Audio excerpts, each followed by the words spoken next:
closer to the present, and this isn't really close to the present yet, but we're getting into a time in which a lot of these designs should be familiar to you. So that I'm not able to show, I'm not willing to show you, and I want you to understand this, I'm not willing to show you one or two examples. It's not as though we're talking about, the Wiener Werkstatt I can take, okay, 4 examples. Here we're talking about a period where the designs were mass-produced. The buildings still exist, so there are lots of the designs still around. If I show you only one or two, there are all these things that you should have looked at. You won't remember them all, but you will at least sometimes see them in the future, and they'll be somewhat familiar to you. And of course, you'll have all of them on your images. Okay, European milestones that I want us to remember led up to this. Master's House at the Bauhaus, things like the exposition, the Pavillon de l'Esprit Nouveau of Corbusier, the Barcelona Pavilion of Mies van der Rohe, the Villa Savoy of Le Corbusier also. These are early forecasters of what becomes the international style. And this, which I did not show you before, in 1927, the Werkbund sponsored an exhibition. Mies van der Rohe coordinated it. This was an exhibit of prototype, or like model homes. This was worker housing. They wanted to show that houses could be built relatively inexpensively simply by leading architects. Well, the idea was leading architects were the only people who could do it. Housing for workers, middle class housing, so that they had, Mies did something, Gropius did something, Breuer did something, Corbusier did something, J&J, all the important, I haven't mentioned a Dutch architect, all the important modern architects of the time contributed to this project. So this was an early example of trying to show that good design could be done at a moderate price. Okay, the international style came to America through early warning signals like these in California, which I showed you, the Schindler House, and I didn't show you this interior, but remember Rudolf Schindler, the furniture you will only see at auction or in his house. But you're clearly seeing something new coming. And then Neutra, the Lovell Heath House. I didn't tell you this, but Lovell, Schindler had done a house for the Lovells. Schindler and Neutra were ex-partners and friends until the Lovells commissioned Neutra. Apparently both of them politicked for this house, and Neutra got the commission, and Schindler never spoke to him again, legend has it. But this is a spectacular house, dubbed as the first international style house in America. And as you see in this image, built on the side of the cliff, cantilevering off the cliff. And here you see, I'm showing you the same room from two views, but taken at two different times of day. You see the irregularity in the ceiling, the changing levels, which make this a very dramatic space, which are also taking advantage of bringing in the light from different angles at different times of day. Okay, here's what came to America. The International Style Exhibition, but it wasn't called the International Style. It was Modern Architecture International Exhibition. Now what happened was Philip Johnson, the architect, not then practicing really as an architect, Philip Johnson was a wealthy man who had his father, well first he talked himself into a position as architecture curator of the Museum of Modern Art. Didn't have anybody for that department. He took the job for no pay, for $1 a year. Took it, he could afford to. He said to the director of the museum, look, there's something going on in architecture in Europe. We haven't seen it all over Europe. It's happening. None of it's in America. We ought to do an exhibition on it. He got his father to partly underwrite the exhibition, and it was Exhibition 15, Modern Architecture and International Exhibition. And the book was written called The International Style by Henry Russell Hitchcock Hitchcock was a design historian who had written architectural history books with Philip Johnson. The book is really what gave the name to the international style. The exhibition itself traveled to several museums around the country. It was enormously influential, but not really for the general public. It electrified the architectural community, who were seeing new things being done that they had never thought.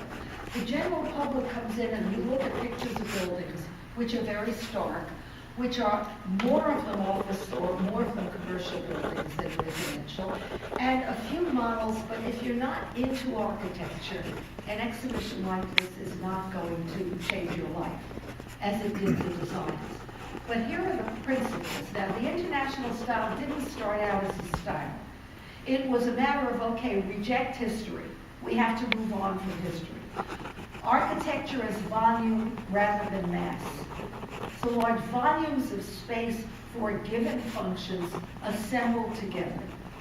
Regularity as opposed to random treatment of space, and the avoidance of applied ornament. Those three principles were the principles that underlie international style, and you should all be writing this down if you don't know this. Well, except you're going to get it on the images and in any one of the books you read.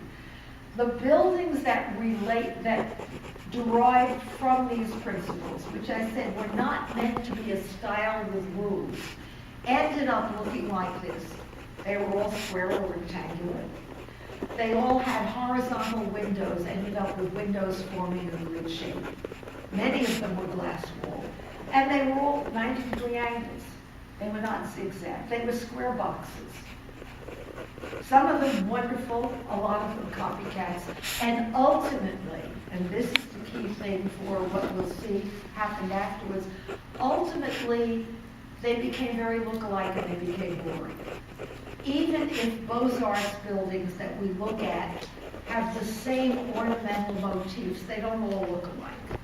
Well, too many of the international style buildings ended up looking like copies of The Secret. But one of the first I'm going to show you, one of the early ones in 1939, Philip Goodwin, who was head of the museum, and Edward Durell Stone, who you should remember from Radio City Music Hall, built this, which now part of the modern, the restaurant at the Museum of Modern Art is here. The rest of the museum goes down, further down the block. This is what had happened to the Bauhaus in 1933 when it was closed by the Nazis. And the people who had been at the Bauhaus, many of them came to America. Some of them fled elsewhere first. The Jewish people had to leave the country. The non-Jews, like Gropius, didn't have work. And what happens here is things aren't good in Europe. There's money in America, even despite the profession. Gropius was invited over to head the Graduate School of Architecture at Harvard. Gropius invited Breuer over to join him. Gropius was more senior, Breuer was the younger master, so Breuer joined him. Mies van der Rohe wasn't going to go to Harvard because Gropius was there, and he was on an equal level. Mies went to Illinois Institute of Technology and redesigned a lot of the campus there. So both of them were working in America. Moholy-Nagy was for a while at something called the New Bauhaus, which existed briefly in Chicago. Joseph and Annie Albers went to Black Mountain College. Others of the important Bauhaus people, I mentioned Herbert Bayer, came to New York and worked for Time Life. So the Bauhaus aesthetic was imported that way. And what's important is people who came from the Bauhaus and others who came from Europe, like Eliel Saarinen, ended up training the first American-born generation of architects and designers. Here's the Gropius house in Lincoln, Massachusetts, which he designed as a house for the family, not as a showplace of architecture. When he was, he was living here with his family. He wanted to build a house. He used glass block. He was concerned with having things very comfortable. He used the cantilevered entry to make it comfortable so the car could pull up here. He used horizontal windows to bring in the light into every room. He did not furnish it very extensively. It's a rather simple house. He was playing with ideas, also used industrial materials. He wanted to explore the possibilities of building in the new country, a new type of architecture for, for ordinary people. However, this is building the private residence he built. But I want you to see the similarity, kind of, to the master's house that he had built in the Bauhaus in Dessau and his own house in Lincoln, Massachusetts. And you see things like here he could have a screened-in porch for living indoors, outdoors. That's him and his wife. His study was here.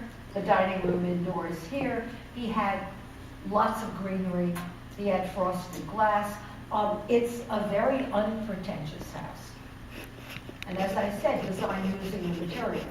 Breuer built a house in Connecticut, Marcel Breuer, with his family.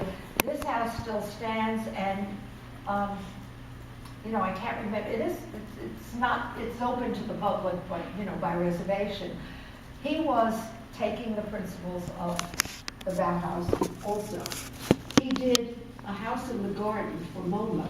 This is in the area. It's reassembled in Rockefeller's estate, but not there anymore. The house in the garden was where the Museum of Modern Art Garden is now. It was built, and I think they must have done a couple of other exhibits in those years. It was built as a show house of, modern architecture, so that people who went to visit the museum could go through the house and see and really experience what it was like to be in a modern house, with open spaces and not conventional divisions of walls as there were in most homes of the time. This was not only was it a very radical design of the time, but it was also pretty much, it would look comfortable when you built it now.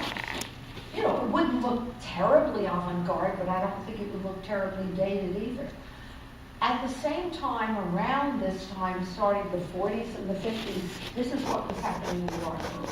And I just picked three of the most famous names. So the art world was shaken up too, and not that it was directly an influence on the architecture and design, but it was a time that things were changing in all the aesthetics. I mean, modern, I didn't bring in modern literature and music were also having a period of experimentation. One of the houses that you must know, one of the important milestones, and this is not his companion, sort of it might have been a lover at the time, but this is the occupant of this house, or the client for this house.